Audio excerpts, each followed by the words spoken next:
Assalamualaikum warahmatullahi wabarakatuh. Bismillahirrahmanirrahim. Alhamdulillahilladzi hadana li hadza wa ma kunna linahtadiya laula an hadanallah.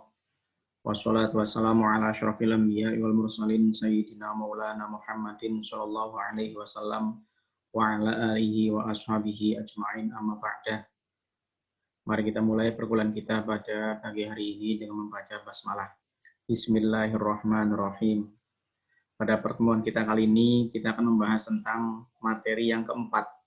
Materi keempat ini adalah merupakan materi terakhir yang akan kita bahas dan dijadikan sebagai bagian dari materi yang akan masuk pada ujian tengah semester atau UTS. Jadi ada 4 materi yang akan menjadi bagian dari soal-soal UTS. Yang pertama kaitannya dengan misi keislaman, kemudian yang kedua adalah memahami Islam secara komprehensif, kemudian yang ketiga adalah tentang konsep ketuhanan dalam Islam, dan yang keempat adalah tentang hakikat manusia di dalam agama Islam. Ya. Tentang kaitannya dengan hakikat manusia menurut Islam, ya, tentunya kita harus memahami terlebih dahulu, sebenarnya kita ini tujuan hidup manusia itu dalam Islam itu seperti apa. Kemudian bagaimana sebenarnya konsep penciptaan manusia dalam Islam, bagaimana ketentuan manusia berkembang biak, bagaimana sosok manusia yang memiliki kemanfaatan di kehidupan dunia dan akhirat, dan juga apa peran manusia dalam kehidupan agama, sosial, dan juga ilmu pengetahuan. Perlu diawali bahwa pertama kaitannya dengan manusia itu dari istilah-istilah yang diungkapkan di dalam Al-Quran. Ada istilah yang diungkapkan di dalam Al-Quran yaitu basyar.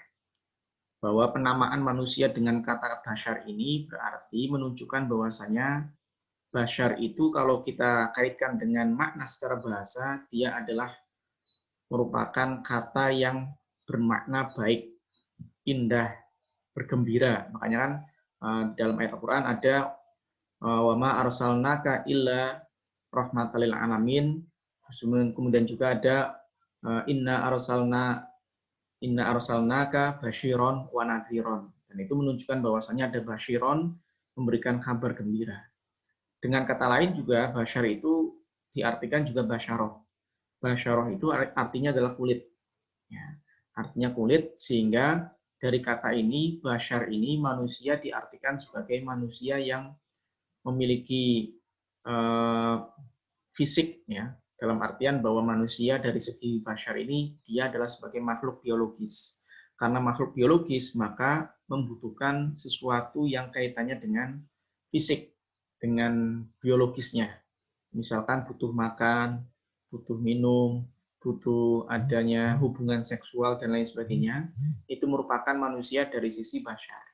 Oleh karena itu, pada posisi potensi manusia sebagai basyar ini, maka manusia membutuhkan adanya pemenuhan kebutuhan yang secara fisik, ya, makan, minum, dan lain sebagainya, sehingga di dalam hal ini Islam kemudian memberikan arahan supaya manusia dari sisi basyar ini melakukan sesuatu yang baik, ya, misalkan makan makanan halal, minum minuman halal, kemudian hubungan seksual yang melalui nikah, bukan kemudian zina, dan lain sebagainya. Kemudian di dalam ayat Al-Quran juga manusia disebutkan sebagai anas. Manusia sebagai anas ini berarti menunjukkan bahwa manusia itu sebagai makhluk hidup dan juga makhluk sosial. Sehingga karena makhluk hidup, maka membutuhkan sesuatu yang lain, dan juga sebagai makhluk sosial berarti manusia juga membutuhkan makhluk yang lain. Tidak bisa berdiri sendiri. Oleh karena membutuhkan yang lain, maka kemudian muncul ada istilah persaudaraan. Ada istilah kemudian saling hormat menghormati antar sesama, gitu ya. Apakah itu statusnya itu kaitannya dengan keimanan, apakah itu kasusnya kaitannya dengan warga negara ataukah sesama manusia. Makanya kan ada kemudian hubungan, ada yang hubungan kaitannya dengan agama atau ukhuwah Islamiyah atau imaniyah, ada juga ukhuwah watoniyah yang hubungannya antar warga negara, sesama warga negara Indonesia misalkan itu, tidak peduli ras, agama, dan lain sebagainya. Kemudian ada ukhuwah insaniyah. Ukhuwah insaniyah ini berarti tidak memandang agama, tidak memandang warga negara. Semuanya kaitannya bahwa kita ini adalah manusia yang satu nenek moyang. Oleh karena itu di dalam Islam sangat memperhatikan kaitannya dengan adanya persaudaraan, silaturahim, dan lain sebagainya. Ini pemaknaan manusia dari sisi ungkapan dalam Al-Quran An-Nas. Kemudian juga ada ungkapan di dalam Al-Quran itu al-insan. Kata-kata al-insan itu sering dimaknai atau sering digolongkan, dibenturkan pada sesuatu yang sifatnya negatif atau sifatnya lemah. Jadi manusia itu memiliki kelemahan, memiliki potensi-potensi yang mengarah pada sesuatu yang negatif. Nah, oleh karena itu, al-insan ini manusia itu butuh dorongan, butuh inspirasi, butuh motivasi, butuh pedoman, butuh arahan. Nah, itu ketika manusia dari posisi al-insan. Karena sering sekali memang kita temukan ungkapan al-insan ini selalu menunjukkan bahwa manusia itu lemah, manusia itu rugi, manusia itu tempatnya salah dan lupa, dan lain sebagainya. Ini berarti menunjukkan bahwa manusia itu butuh berkreasi, butuh al-insan ini manusia butuh yang dalam lafil itu tentunya. Kemudian manusia di dalam ayat Al-Quran juga disebutkan sebagai Bani Adam. Bani Adam ini berarti menunjukkan bahwasanya manusia itu adalah anak keturunan Nabi Adam. Nabi Adam memiliki tugas mulia yang diamanatkan kepada Nabi Adam, yaitu menjadi khalifah fil ardh, menjadi pengayom di muka bumi ini. Oleh karena itu, karena menjadi pengayom, sekaligus juga menjadi hamba Allah, maka tentunya harus memenuhi 3 hubungan yang selalu dijaga, yaitu hablum minallahnya sebagai penghambaan manusia kepada Allah, kemudian ada hubungan antar sesama manusia, ya, hablum minannas, kemudian ada hablum minal alam, yaitu pelestarian alam. Karena manusia hidup di dunia, manusia hidup di bumi, sehingga pelestarian itu harus ada. Itu semua adalah untuk kebaikan manusia. Oleh karena itu, manusia sebagai Bani Adam harus sadar diri bahwa manusia itu juga memiliki tugas sama seperti halnya Nabi Adam, yaitu dalam mengayomi kehidupan ini, dalam menjalani kehidupan dengan baik. Kemudian penciptaan manusia itu sebagaimana disebutkan dalam Quran surat Al-Mu'min ayat 12 sampai 14. Tsumma ja'alnahu nutfatan fi qararin makin. Tsumma khalaqnan nutfata 'alaqatan fa khalaqnal 'alaqata mudghatan fa khalaqnal mudghata 'idhaman fa kasawna 'idhaman rahman. Tsumma ansha'nahu khalqan akhar fa tabarakallahu ahsanul khaliqin. Lebih jelas lagi dijelaskan di dalam hadis, ya. Di dalam sebuah hadis lebih jelas lagi kaitannya dengan arahan bagaimana manusia itu diciptakan. Bahwa manusia itu di dalam hadis sebagaimana diriwayatkan oleh Abdullah bin Mas'ud bahwa inna ahadakum yujma'u khalquhu fi batni ummihi arba'ina yawman nutfatan.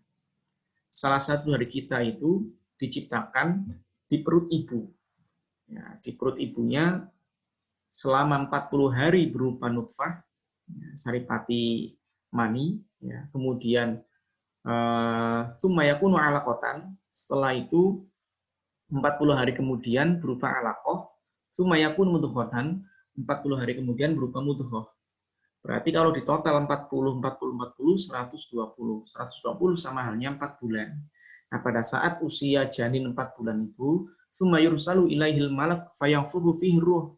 Kemudian Allah memerintahkan malaikat untuk meniupkan ruh pada janin usia 4 bulan. Makanya tidak heran kalau ada ibu hamil yang usianya sudah 4 bulan lebih, itu ada terasa tendangan atau gerakan-gerakan dari janinnya itu.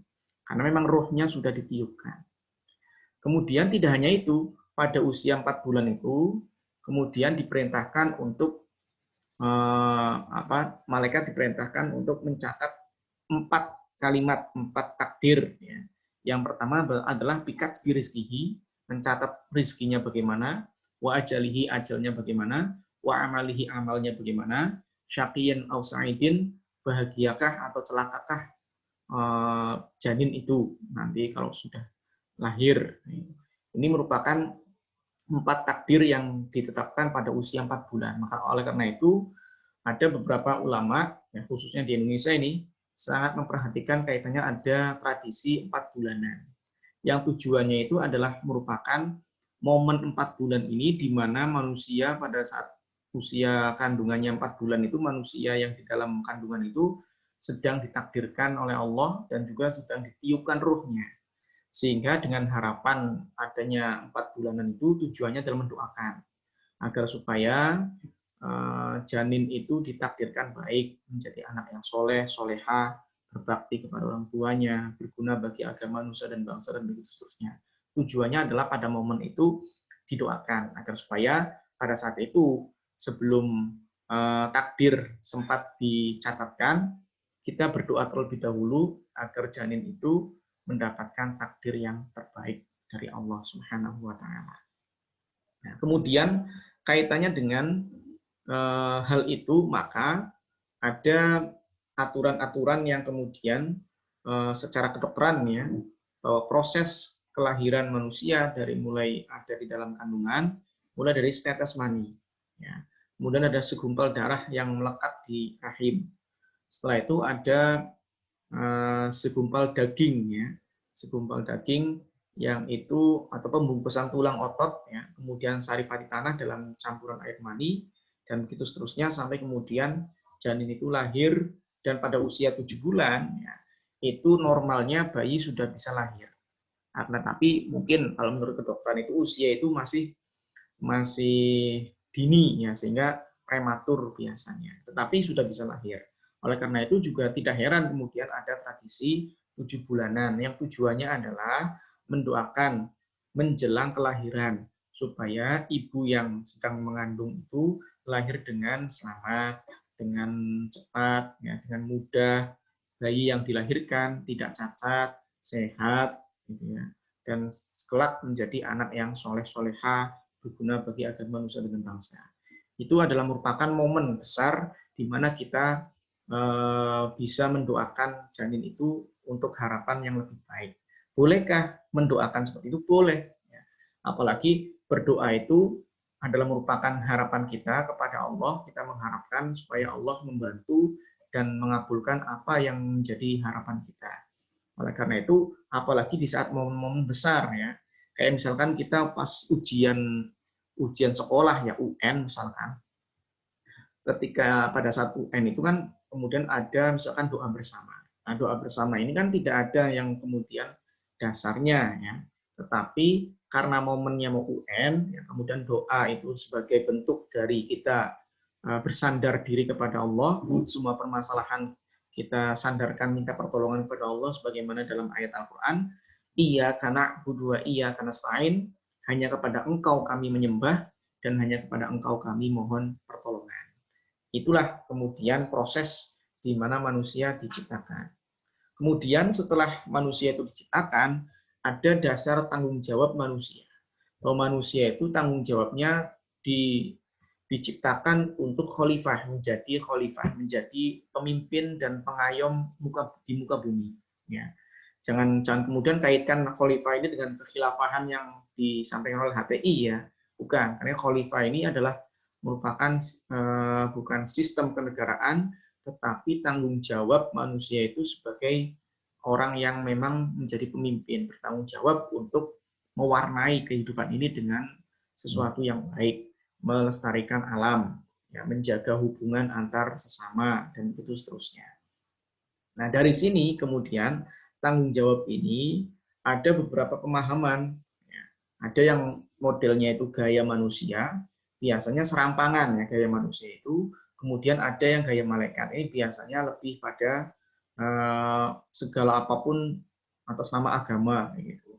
Apa-apa saja agama selalu dibawa-bawa dan kemudian diatasnamakan agama, padahal semua yang dilakukan itu tidak mesti semuanya berdasarkan atau bernilai agama, tapi mengatasnamakan agama, demo ya, rusuh ya karena memang mengatasnamakan agama, membela agama dan lain sebagainya. Itu tidak dibenarkan, itu gaya yang kemudian hanya mengandalkan itu ya. Yang paling baik adalah gaya uluhiyah, di mana gaya inilah yang kemudian manusia harus memiliki tanggung jawab bahwa secara keilmuan ya, dalam melestarikan sesuatu yang ada di muka bumi ini dengan melakukan baik, maka insya Allah bumi ini akan menjadi lebih baik, bahkan dari tanggung jawab manusia itu. Kemudian manusia dalam orientasi beribadah, ada orang itu kecenderungannya itu terbagi menjadi 3. Yang pertama, kecenderungan orang dalam beribadah itu karena kewajiban. Ya. Kalau tidak wajib, ya tidak dilakukan. Kita bisa gambarkan betapa kalau misalkan sholat subuh itu sunnah, bayangkan ya. Sholat subuhnya sekarang itu kan masuk jam 4, ya, jam 4 subuh. Kemudian ternyata sunnah sholat subuhnya. Pasti banyak orang yang tidak akan melakukan sholat subuh itu sendiri. Ya. Terus kemudian ada orang yang kecenderungan ibadahnya itu selalu pada iming-iming pahala. Ya. Orang kalau ibadah dengan iming-iming pahala ini biasanya musiman. Ya, makanya tidak heran kemudian dari kecenderungan ini muncul pada saat misalkan bulan suci Ramadan. Tiba-tiba pada saat bulan suci Ramadan itu banyak orang yang berbondong-bondong dadakan ya, masjid penuh gitu ya, infak jadi penuh dan lain sebagainya. Kenapa? Karena bulan suci Ramadan banyak sekali iming-iming pahala. Jika melakukan amal ibadah di bulan Ramadan maka akan seperti ini, dikali lipat gandakan pahalanya. Itu karena iming-iming pahala. Sehingga banyak orang yang mendadak ibadah dengan rajin pada bulan suci Ramadan dengan harapan mendapatkan banyak pahala. Tapi setelah Ramadan selesai, ini kemudian kecenderungan untuk beribadah itu semakin jauh lagi. Masjid ya semakin sepi lagi, kotak infak ya semakin sepi lagi. Dan majelis-majelis taklim juga semakin sepi lagi. Itu kenapa? Karena kurang adanya iming-iming pahala. Jadi alasan kecenderungan ibadahnya itu karena iming pahala. Yang ketiga ini yang paling puncak ini. Ketika orientasi manusia dalam ibadah itu sudah mengalami rasa nikmat, rasa ketagihan.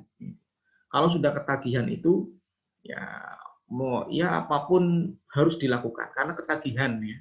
Orang ketagihan itu kan berkorban untuk melakukan sesuatu yang dia ketagihan itu. Contoh gambarannya gini. Orang yang ketagihan merokok ya, ya tentunya orang itu bagaimanapun caranya ya harus merokok. Padahal misalkan kita lihat di bungkus rokok itu kan banyak sekali peringatan keras. Ya.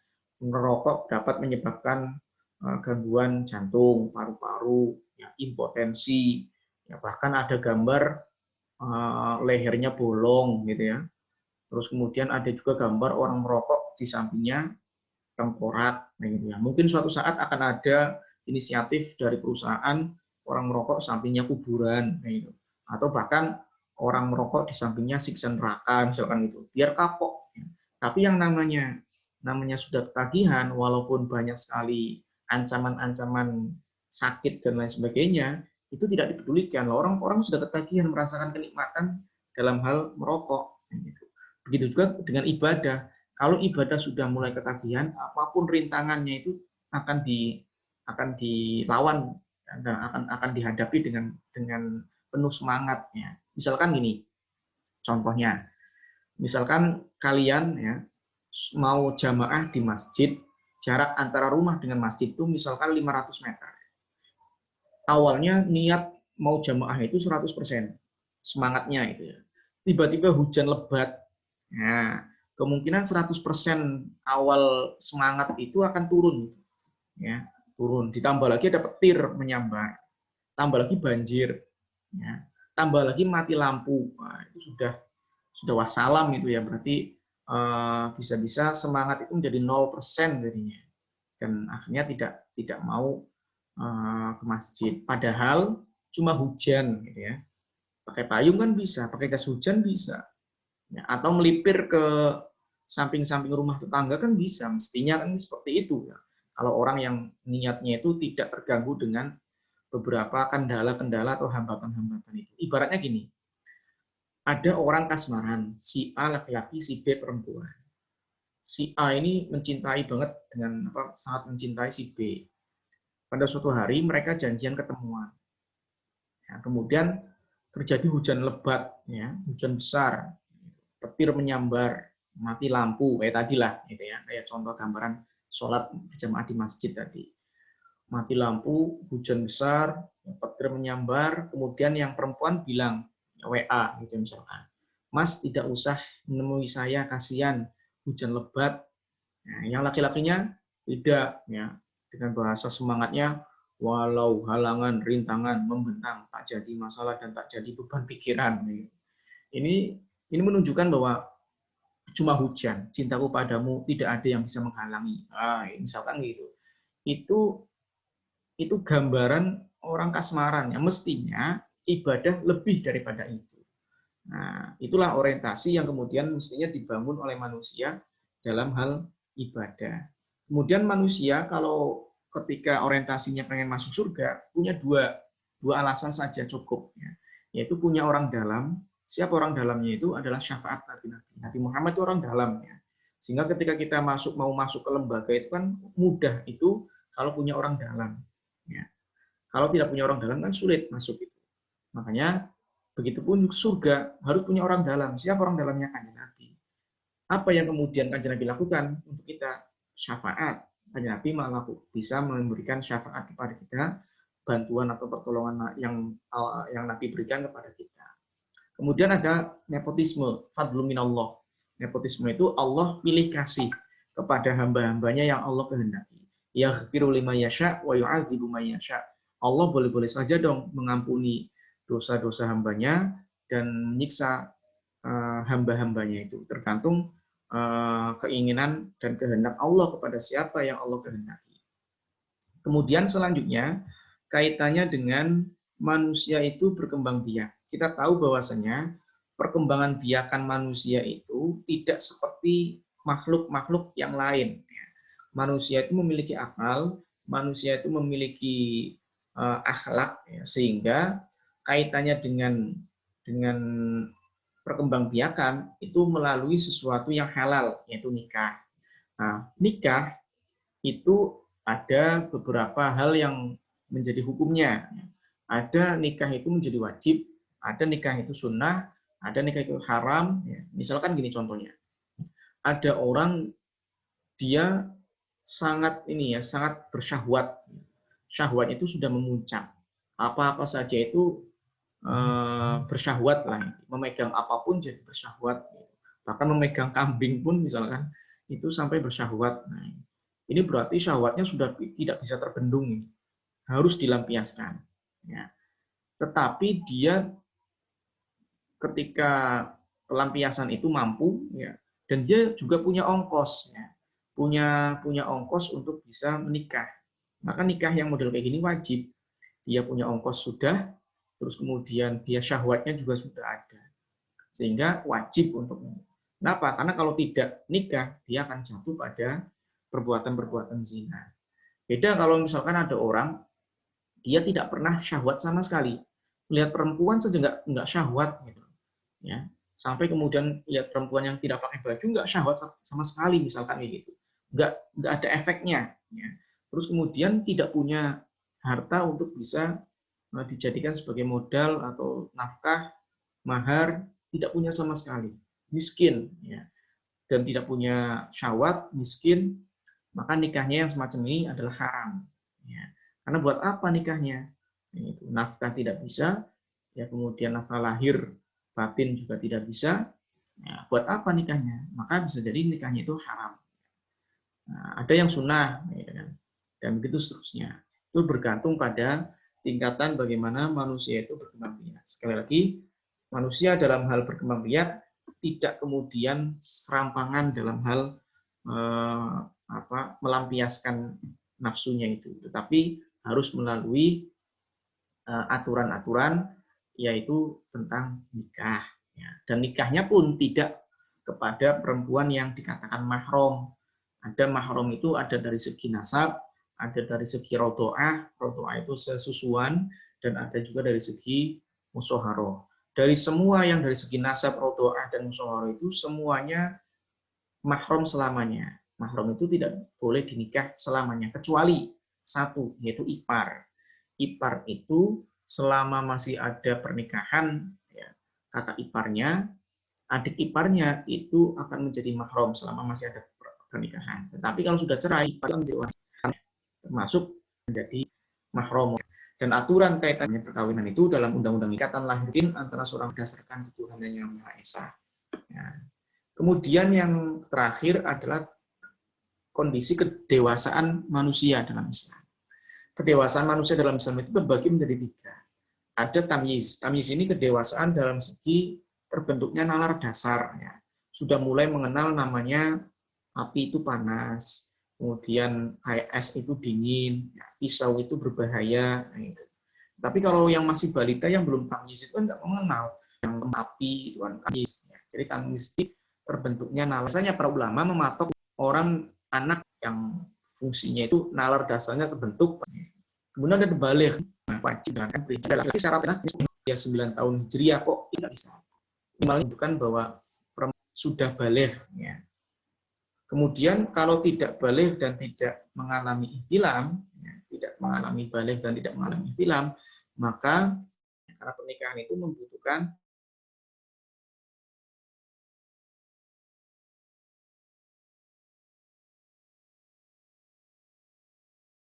kaitannya dengan itu, manusia dalam hal ini kematangan itu menjadi kebutuhan. Ya. Jadi sekali lagi kedewasaan di dalam Islam itu ada 3. Ya. Ada sisi tamyiz. Tamyiz itu adalah mental dasar dari manusia itu sendiri. Terus kemudian ada baligh yang merupakan bagian dari seseorang yang sudah dikenai taklif atau kewajiban menjalankan perintah agama, yaitu yang cirinya ada 3, ada ihtilam mimpi basah yang minimal 9 tahun hijriah, kemudian ada haid minimal 9 tahun hijriah, kemudian kalau tidak pernah mengalami ihtilam, tidak pernah haid, maka patokan balighnya adalah 15 tahun. Kemudian yang ketiga adalah rosyad. Rosyad ini sudah kedewasaan yang mentalnya sudah matang, planningnya ke depannya sudah matang, pemikirannya lebih luas gitu ya. Ya, ini biasanya dipraktekkan pada pernikahan. Makanya pernikahan itu harus juga memenuhi syarat kedewasaan dari sisi rosyad. Ya, tidak hanya cukup dengan baligh, tetapi rosyad karena butuh planning ke depan, butuh persiapan, butuh kematangan, kedewasaan dan seterusnya. Ini adalah materi yang kita tentang kedewasaan. Jadi sekali lagi untuk UTS ya, materinya untuk yang reguler yang pagi itu materinya ada 4 ya materi, yaitu yang pertama tentang materi misi keislaman, kemudian yang kedua adalah tentang konsep ketuhanan dalam Islam, kemudian ada kaitannya dengan memahami Islam secara komprehensif, dan yang terakhir adalah tentang konsep hakikat dari manusia itu sendiri ya. Sehingga 4 materi ini akan menjadi bagian dari soal UTS. Gitu ya. Dan setelah ini kita akan melanjutkan materinya setelah UTS selesai. Jadi minggu depan UTS dan minggu depannya lagi kita mulai materi pasca UTS. Kita tutup perkuliahan kita dengan membaca hamdalah. Alhamdulillahirrahmanirrahim. Sekian. Wallahul muwaffiq ila aqwamit thoriq. Assalamualaikum warahmatullahi wabarakatuh.